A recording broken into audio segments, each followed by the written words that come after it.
Hello everyone. तो video के part 2 में government welfare scheme, central government welfare scheme हम कर रहे हैं पार्ट 2। तो पार्ट 1 में हमने जो टोटल 10 फ्लैगशिप स्कीम थी वो कवर की है। अब जो सेकंड पार्ट है उसमें हम स्टार्ट करेंगे मिशन इंद्रधनुष वेलफेयर स्कीम के साथ। इम्यूनाइजेशन प्रोग्राम है वो इंडिया में 1978 से लॉन्च हुआ था, जिसका नाम था expandable programme of immunization by, जो स्टार्ट किया था ministry of health and family welfare department ने। इंद्रधनुष के साथ इम्यूनिज्म प्रोग्राम के साथ इसको हम शॉर्ट में कह सकते हैं टीकाकरण मुहिम, जो बीमारियों के साथ लड़ने के लिए वैक्सीनेशन बच्चों को, प्रेग्नेंट वुमेन को लगना चाहिए, उस प्रोग्राम के तहत गवर्नमेंट अपनी तरफ से वैक्सीनेशन बच्चों की प्रॉपर करती है। तो मिशन को नाम दिया गया मिशन इंद्रधनुष।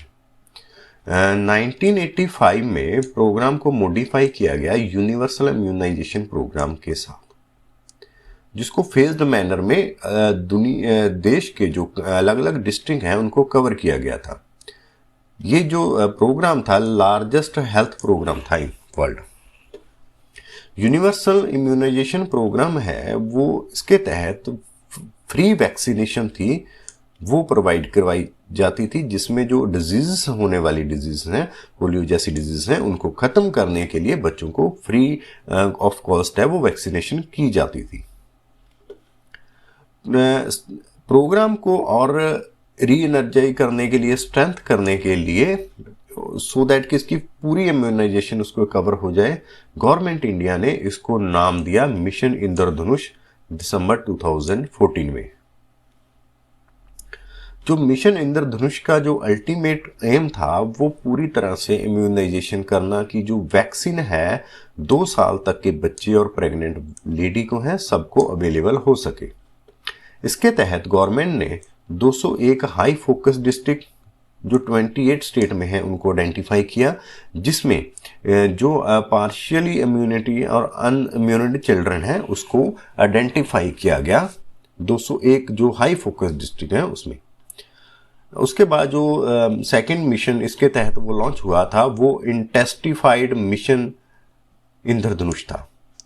इसमें जो पीछे रह गया था, जो program prime minister Narendra Modi ji ने इनको लॉन्च किया था 8 अक्टूबर 2017 को, इंटेंसिफाइड मिशन इंद्रधनुष।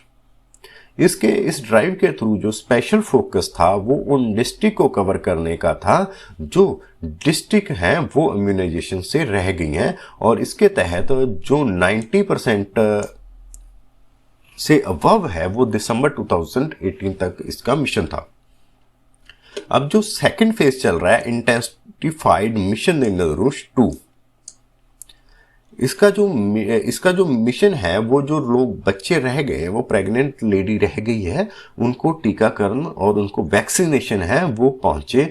और इसका जो आइडेंटिफिकेशन था, ये डिस्ट्रिक्ट थी, ब्लॉक थी, वो दिसंबर 2019 से 2000 मार्च तक इसको एक्सेलेशन लेवल पे इसको किया गया।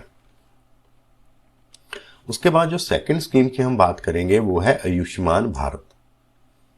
आयुष्मान भारत के अंतर्गत, जहां जिसे हम कह सकते हैं प्रधानमंत्री जन आरोग्य योजना PMJAY, इसको लागू किया गया। ये गवर्नमेंट की एक फ्लैगशिप स्कीम है जो कि रिकमेंड की गई थी नेशनल हेल्थ पॉलिसी 2017 के दौरान। ये एक विजन के साथ की गई थी कि यूनिवर्सल हेल्थ कवरेज सबको दी जाए। आयुष्मान भारत ने कंटिन्यूस अप्रोच के तहत इसमें 2 जो इंटर रिलेटेड कंपोनेंट हैं उसमें शामिल किए गए। तो पहला था हेल्थ एंड वेलनेस सेंटर और दूसरा था प्रधानमंत्री Jan Arogya Yojana. Health and wealth centre के तहत फरवरी 2018 में गवर्नमेंट इंडिया ने अनाउंस किया 1,50,000 हेल्थ एंड वेलनेस सेंटर को, जो कि सब सेंटर हैं, प्राइमरी हेल्थ सेंटर हैं, उनको हेल्थ एंड वेलनेस सेंटर में क्रिएट करने का। ये जो सेंटर है ये comprehensive primary health care provide करते हैं। हेल्थ केयर है, इसका मकसद है घर के पास हेल्थ केयर सबको मिले। उसके बाद प्रधानमंत्री जन आरोग्य योजना, ये जो सेकंड कंपोनेंट है आयुष्मान भारत का। ये लार्जेस्ट हेल्थ इंश्योरेंस स्कीम है वर्ल्ड की। कहीं भी और इतनी बड़ी insurance at large as a social scheme किसी को नहीं दी जाती। इसमें 5 लाख तक का कवर दिया जाता है हर फैमिली को, सो दैट कि उनके जो हॉस्पिटल में उनके जो मेडिकल एक्सपेंस है उनको कवर किया जाए। 10.74 करोड़ जो पुअर हैं या वेलनरेबल फैमिलीज हैं, अप्रॉक्सीमेटली 50 करोड़ बेनिफिशियरी हैं इस तहत स्कीम के तहत आते हैं, जो कि 40% है वो इंडियन पॉपुलेशन का है। प्रधानमंत्री जन आरोग्य है वो एक कैशलेस फैसिलिटी है। अगर आप किसी भी अगर जो लोग इस फैसिलिटी में एनरोल्ड होते हैं वो लोग अगर उनको कोई मेडिकल दिक्कत आती है वो प्राइवेट या गवर्नमेंट हॉस्पिटल में कहीं भी जाके अपना इलाज है वो 5 लाख तक का free of cost, in means cashless, उसे एक भी पैसा उनसे नहीं लिया जाएगा, वो अपनी इलाज उसका करवा सकते हैं, अपने किसी भी मेडिकल जो उनको दिक्कत है उनका इलाज करवा सकते हैं। उसके बाद जो नेक्स्ट स्कीम है वो है जननी सुरक्षा योजना। जननी सुरक्षा योजना था, इसका जो मकसद था वो मैटरनल और न्यूनेटल मोर्टेलिटी थी जो इंस्टीट्यूशन उसको कम करना था, और इंस्टीट्यूशनल डिलीवरी है, हॉस्पिटल में डिलीवरी हो प्रेग्नेंट वुमेन की, जो गरीब लोग हैं प्रेग्नेंट वुमेन हैं उनके हॉस्पिटल में डिलीवरी हो, इसके तहत ये योजना इसको ऑब्जेक्टिव को ध्यान में रखते हुए लॉन्च की गई थी। इसको लॉन्च किया गया 12 अप्रैल 2005 को। ये एक 100% सेंट्रली स्पॉन्सर्ड स्कीम है जिसके तहत कैश असिस्टेंट है वो पोस्ट डिलीवरी और डिलीवरी दौरान डिलीवरी के पोस्ट केयर के लिए कैश असिस्टेंट दी जाती है। ये स्कीम ने फोकस किया जो प्रेग्नेंट पुअर वुमेन लेडी हैं, जैसे कि नेमली जैसे उत्तर प्रदेश है, उत्तरांचल है, बिहार, झारखंड, मध्य प्रदेश, छत्तीसगढ़, असम, राजस्थान, जम्मू एंड कश्मीर, इन जो स्टेट है इनके ऊपर पूरा फोकस स्कीम के तहत किया गया था। तो ये जो स्टेट है इसको नाम दिया गया लो परफॉर्मिंग स्टेट। जो रिमेनिंग स्टेट थी इन स्टेट को छोड़ के उनको दिया गया हाई परफॉर्मिंग स्टेट। एलिजिबिलिटी क्या है, इसके तहत जो पुअर प्रेग्नेंट वुमेन है वो बीपीएल सर्टिफिकेशन उसके पास होना चाहिए, बिलो पॉवर्टी लाइन सर्टिफिकेशन होना चाहिए। इसमें कैश असिस्टेंस दी जाती है। जो हाई परफॉर्मिंग है उसमें मदर असिस्टेंट्स को, जो रूरल है उसमें 700 रुपया, अर्बन में 600 रुपया मदर असिस्टेंस दिया जाता है, और जो लो परफॉर्मिंग स्टेट्स हैं उसमें जो मदर को असिस्टेंस दी जाती है वो 1400 रुपये पर असिस्टेंस दी जाती है, और अर्बन में है 1000 रुपये। उसके बाद जो नेक्स्ट स्कीम आती है वो नेशनल सोशल असिस्टेंस प्रोग्राम आता है। ये वेलफेयर प्रोग्राम है जो मिनिस्ट्री ऑफ रूरल डेवलपमेंट द्वारा चलाया जाता है। ये इम्प्लीमेंट है रूरल और अर्बन दोनों एरिया में ये इम्प्लीमेंटेड होता है। ये सेंट्रली स्पॉन्सर्ड स्कीम है जिसको लॉन्च किया गया था 15 अगस्त 1995 से। नेशनल सोशल असिस्टेंस प्रोग्राम के तहत नीचे जो बात करेंगे वो इसमें प्रोग्राम में आते हैं। सबसे पहला आता है Indira Gandhi national old age pension scheme. ये आती है नेशनल सोशल असिस्टेंस प्रोग्राम के अंतर्गत। इस स्कीम के तहत जो बीपीएल है, ब्रो पॉवर्टी लाइन पर्सन है, और 60 साल के या उससे ऊपर के लोग हैं उनको मंथली पेंशन दी जाती है 200 रुपये अप टू 79 ईयर एज तक, और उसके बाद 500 रुपया उसको पेंशन दी जाती है। उसके बाद इस प्रोग्राम के तहत जो सब प्रोग्राम है वो है Indira Gandhi national window pension scheme. जो बीपीएल में बीपीएल पावर सर्टिफिकेशन जो लोग हैं उसमें से जो विडो है वो 40 से 59 तक की एज के जो विडो हैं उनको पेंशन दी जाती है 200 पर मंथ के हिसाब से। उसके बाद आती है Indira Gandhi national disability person pension scheme. BPL person जो 18 से लेके 59 एज तक है और वो किसी डिसेबिलिटी, उनके कोई डिसेबिलिटी है उनको, तो उनको भी 200 रुपया पर मंथ पेंशन दी जाती है स्कीम के अंतर्गत। उसके बाद आती है नेशनल फैमिली बेनिफिट स्कीम। इस स्कीम के तहत जो बीपीएल हाउस होल्ड है उनको लमसम अमाउंट है डेथ के वक्त, जो उनका कोई अगर ब्रेड विनर है, उनका कमाने वाला है, उसकी डेथ हो जाती है जो 18 से 64 साल के बीच में था, तो उस डेथ के ऊपर जो उनके जो फैमिली मेंबर हैं उनको 10,000 की असिस्टेंट दी जाती है। उसके बाद जो आती है स्कीम है वो अन्नपूर्णा। अन्नपूर्णा स्कीम के तहत 10 किलो जो फूड ग्रेन है वो per month free of cost provide किया जाता है सीनियर सिटीजन को और उन लोगों को जो कहीं ना कहीं बिलो पॉवर्टी लाइन के लोग हैं। उसके बाद जो नेक्स्ट स्कीम आती है वो प्रधानमंत्री आवास योजना। प्रधानमंत्री आवास योजना का जो बेसिक एम है वो पॉवर्टी को खत्म करना। जो गरीबी रेखा के नीचे के लोग हैं उनको प्रॉपर हाउसिंग फैसिलिटी देना। इंडिपेंडेंट एक प्रोग्राम है जो कि स्टार्ट हुआ था इंदिरा आवास योजना जनवरी 1996 के तहत। तो गवर्नमेंट ने इसमें कमिटमेंट की है कि 2020 तक हाउसिंग फॉर ऑल का टारगेट इसमें रखा गया है।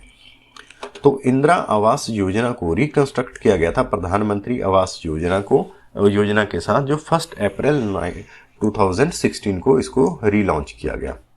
प्रधानमंत्री आवास योजना थी वो एक जो हाउस है विद बेसिक अम्यूनिटीज़ हैं हाउस होल्ड में, जिसमें वॉशरूम है और किचन है, तो वो सारी जो बेसिक फैसिलिटी के साथ सबको 2020 तक 2022 तक सबको घर देना।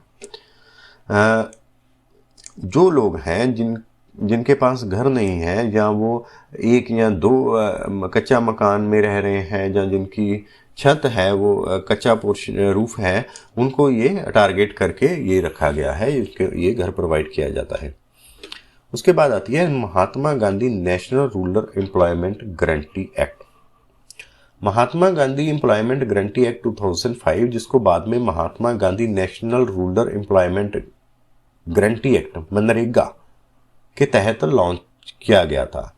ये लेबर लॉ और सोशल सिक्योरिटी के मेयर में गारंटी देता है राइट टू वर्क की, सबके पास काम का राइट सबको देता है। एक्ट पास हुआ था सितंबर 2005 में यूपीए गवर्नमेंट के डॉक्टर मनमोहन सिंह की अध्यक्षता में। इसका ऑब्जेक्टिव था कि जो एनहांस है लिवलीहुड है, सिक्योरिटी है रूरल एरिया की, उनको एनहांस किया जाए और कम से कम 100 दिनों तक सबको रोजगार दिया जाए जो काम करना चाहता है, और जो अडल्ट मेंबर है वो अनस्किल्ड मैनुअल वर्क करना चाहता है तो 100 दिन तक सबको काम दिया जाए। इसके तहत 5 किलोमीटर तक एप्लीकेंट के रेजिडेंस के 5 किलोमीटर तक मिनिमम वेजेस के ऊपर उसको रोजगार दिया जाता है, उसका जॉब कार्ड बनता है। अगर 15 दिन के अप्लाई करने के 15 दिन के बाद के भीतर उसको रोजगार के लिए काम नहीं मिलता तो वो अनएम्प्लॉयमेंट अलाउंसेस का हकदार होता है। इसके लिए जो बेनिफिशियरी हैं उसको रिटर्न में एप्लीकेशन अपनी पंचायत को सबमिट करनी होती है, तो इसके तहत उसको 100 दिन का रोजगार दिया जाता है। मनरेगा को पहले इनिशियली एक नेशनल रूरल एम्प्लॉयमेंट गारंटी के तौर पे इसको किया गया था। इंडिया के कुछ डिस्ट्रिक्ट में इसको सेलेक्टिव डिस्ट्रिक्ट में किया गया था, फिर बाद में इसको एडिशनल तौर पे एक्सटेंड किया गया था 1 अप्रैल 2007 से, और जो बाकी की रिमेनिंग 285 डिस्ट्रिक्ट रहती थी उसको कवर किया गया था 1 अप्रैल 2008 में। तो national rural employment guarantee act 2009 को रीनेम किया गया नरेगा एज मनरेगा। इसके तहत 61,500 करोड़ का जो बजट है वो रखा गया 2020-2021 के ईयर में मनरेगा के तहत ये बजट रखा गया। अब जो नेक्स्ट स्कीम है वो है प्रधानमंत्री उज्ज्वल योजना। ये जो योजना है ministry of petroleum and natural gas के अंतर्गत आती है, जिसमें बिलो पॉवर्टी लाइन के जो लोग हैं उनको गैस कनेक्शन देना इस योजना का मेन मकसद है। ये योजना प्राइम मिनिस्टर नरेंद्र मोदी द्वारा 1 मई 2016 को लॉन्च की गई थी कि डिस्ट्रीब्यूट किया जाए 50 मिलियन एलपीजी कनेक्शन है वो हाउस होल्ड लेडी को कनेक्शन किया जाए। तो इस योजना का जो टैगलाइन है वो है स्वच्छ ईंधन बेहतर जीवन। तो इस योजना का ये टैगलाइन है। ये जो योजना है ये इम्प्लीमेंट की गई उन पैसों के साथ जिन लोगों ने एलपीजी पे अपनी सब्सिडी छोड़ी है। वो मुहिम थी गिव इट अप। ये गिव इट अप मुहिम गवर्नमेंट की तरफ से चलाई गई, जिसके तहत है 1.13 करोड़ लोग हैं उन्होंने अपनी सब्सिडी छोड़ दी थी सो दैट कि जो उन्होंने अपना जो सिलेंडर था वो मार्केट रेट में प्राइस किया, सब्सिडी पे नहीं, सो दैट कि जो दूसरे लोग हैं उनको एलपीजी है वो मिल पाए। इस तहत स्कीम के तहत तो 1600 रुपए की प्रत्येक जो एलपीजी कनेक्शन है उसमें एलिजिबल जो बीपीएल है हाउस होल्ड उनको फाइनेंशियल असिस्टेंस दी जाती है। अब जो नेक्स्ट स्कीम है वो प्रधानमंत्री सुरक्षा बीमा योजना। ये प्रधानमंत्री सुरक्षा बीमा योजना है जो लोग 18 से लेकर 70 साल की उम्र के हैं और जिनके पास बैंक अकाउंट है उनके लिए योजना है। और ये कंसेंट के साथ अगर वो ऑटो डेबिट कराते हैं 31 मई से पहले, और पीरियड जो उनका कवर होता है 1 जून से लेकर 31 मई नेक्स्ट ईयर तक, रिन्यूअल बेस पे उनके लिए योजना है। इस योजना के तहत एक्सीडेंटल हेल्थ इंश्योरेंस दिया जाता है। ये 1 साल के लिए कवरेज इसकी स्टार्ट होती है। इसके तहत 2 लाख का एक्सीडेंटल डेथ है इंश्योरेंस है वो दिया जाता है। अगर वो फुल्ली डिसेबल्ड है तो 1 लाख का इसमें असिस्टेंस दिया जाता है। इसमें 12 रुपए का प्रीमियम है जो अकाउंट होल्डर के अकाउंट से डायरेक्ट बैंक द्वारा डेबिट कर लिया जाता है। तो उसके इस स्कीम के जो मेजर है, इस पॉलिसी के जो मेजर इंक्लूजन है इंश्योरेंस पॉलिसी के, उसमें इंटेंशनल सेल्फ इंजरी नहीं होना चाहिए, सुसाइड की वजह से डेथ नहीं होना चाहिए, अटेम्प्टेड सुसाइड नहीं होना चाहिए, इन्फ्लुएंस ऑफ इंटॉक्सिकेशन या लिक्वर या ड्रग के तहत उसमें कोई भी दुर्घटना नहीं होनी चाहिए। उसके बाद जो नेक्स्ट स्कीम आती है वो प्रधानमंत्री जीवन ज्योति बीमा योजना, जो कि एक लाइफ इंश्योरेंस कवर है जिसमें जो बैंक अकाउंट होल्डर हैं 18 साल जिन्होंने कंप्लीट किए हैं और जो 50 साल के नीचे हैं उनको कंसेंट के साथ ऑटो डेबिट किया जाता है। इस स्कीम के तहत प्रधानमंत्री जीवन ज्योति बीमा के तहत 330 रुपए का प्रीमियम 1 साल के लिए लिया जाता है और 2 लाख का सम इंश्योर्ड अगर डेथ हो जाती है फैमिली में तो उसके जो फैमिली के नॉमिनी हैं उनको 2 लाख की धनराशि है वो दी जाती है। ये इंश्योरेंस है कब खत्म हो जाता है, अगर अकाउंट होल्डर 55 ईयर का हो जाता है तब ये इंश्योरेंस का बंद हो जाता है। अगर वो अपना बैंक अकाउंट बंद कर जाता है या इनसफिशिएंट बैलेंस नहीं है, जो प्रीमियम के लिए 330 रुपये उसके बैलेंस में नहीं है तो प्रीमियम नहीं कटेगा, तो ये जो स्कीम है वो ऑटोमेटिकली खत्म हो जाती है। तो अगर इस स्कीम के तहत मल्टीपल कवरेज ले रखी है, आपने एक से ज़्यादा बैंक अकाउंट है और आपने हर एक बैंक अकाउंट के साथ ले रखी है, तो ये सिर्फ रहेगी एक बैंक अकाउंट तक ही लिमिटेड रहेगी, बाकी की जो खत्म हो जाएगी। उसके बाद जो नेक्स्ट स्कीम आती है वो है प्रधानमंत्री जन धन योजना। प्रधानमंत्री जन धन योजना एक नेशनल मिशन था फॉर फाइनेंशियल इंक्लूजन था। वो लॉन्च किया था पहले 4 साल के लिए 28 अगस्त 2014 को। इस स्कीम का जो ऑब्जेक्टिव था वो बैंकिंग फैसिलिटी प्रोवाइड करना था। बेसिक बैंक अकाउंट एक सबके पास हो जिसमें सब्सिडी भी उसकी आ जाए, क्रेडिट हो, इंश्योरेंस हो, पेंशन हो, सब पर्पज के लिए एक बेसिक बैंक अकाउंट सबको खुलवाने के लिए प्रधानमंत्री जन धन योजना स्टार्ट की गई थी। इस योजना के बेनिफिट क्या थे? तो पहला बेस था भी एक बेसिक बैंक अकाउंट था वो सबके पास हो जाए जो जिनके पास बैंक अकाउंट नहीं है। मिनिमम बैलेंस की कोई रिक्वायरमेंट नहीं थी। जो अगर वो डिपॉजिट होता है तो उसमें इंटरेस्ट भी आता है। जो रुपीस डेबिट कार्ड उसको दिया जाता है उसमें अकाउंट होल्डर को डेबिट कार्ड दिया जाता है और उस डेबिट कार्ड के ऊपर 1 लाख का इंश्योरेंस है जो कि 2 लाख का इनहांस हुआ था 2018 के बाद, जिनके पास इनको दिया जाता है। उसके बाद लाइफ इंश्योरेंस कवर है वो 30,000 का दिया जाता है अकाउंट होल्डर को अगर वो बैंक अकाउंट अपना खोलता है। इसके बाद जो ओवरड्राफ्ट है वो 10,000 की ओवरड्राफ्ट की फैसिलिटी दी जाती है। जो एलिजिबल है वो इसके साथ जो जिसके पास अभी जो बेनिफिट है सब्सिडी वगैरह, सब्सिडी है या कुछ और बेनिफिट है वो डायरेक्ट उसके खाते में आते हैं। तो ये इसकी मेन मकसद है इस योजना का। अब जो नेक्स्ट और लास्ट योजना हम लेंगे वो है प्रधानमंत्री कौशल विकास योजना। कौशल विकास योजना आती है ये ministry of skill development and entrepreneurship के तहत आती है, जिसके तहत national skill development corporation develop की गई है। इस योजना के तहत इस योजना का जो ऑब्जेक्टिव है वो स्किल सर्टिफिकेशन देना है large number of Indian youth को जो इंडस्ट्रियल लेवल की स्किल ट्रेनिंग से वंचित हैं, सो दैट कि उनको एक इंडस्ट्रियल लेवल की ट्रेनिंग दी जा सके और वो अपने आप की बेहतर कमाई का एक साधन जुटा पाएं और अपने लिए जॉब ढूंढ पाएं। इस स्कीम को लॉन्च किया गया था 15 जुलाई 2015 में। इस स्कीम के तहत आता है शॉर्ट टर्म ट्रेनिंग। जो ट्रेनिंग सेंटर्स हैं जो एसोसिएट है नेशनल स्किल डेवलपमेंट कॉर्पोरेशन के साथ, उनमें शॉर्ट टर्म ट्रेनिंग दी जाती है उन कैंडिडेट को जो स्कूल या कॉलेज से ड्रॉप आउट हैं और एम्प्लॉयड हैं। इस ट्रेनिंग में सॉफ्ट स्किल, एंटरप्रेन्योरशिप की training, financial and digital literacy की ट्रेनिंग उनको दी जाती है। जो ट्रेनिंग वेरी करती है, इसमें वो जॉब या रोल के मुताबिक वेरी करती है और उसमें 150 से लेकर 300 घंटे तक की ट्रेनिंग इसमें दी जाती है।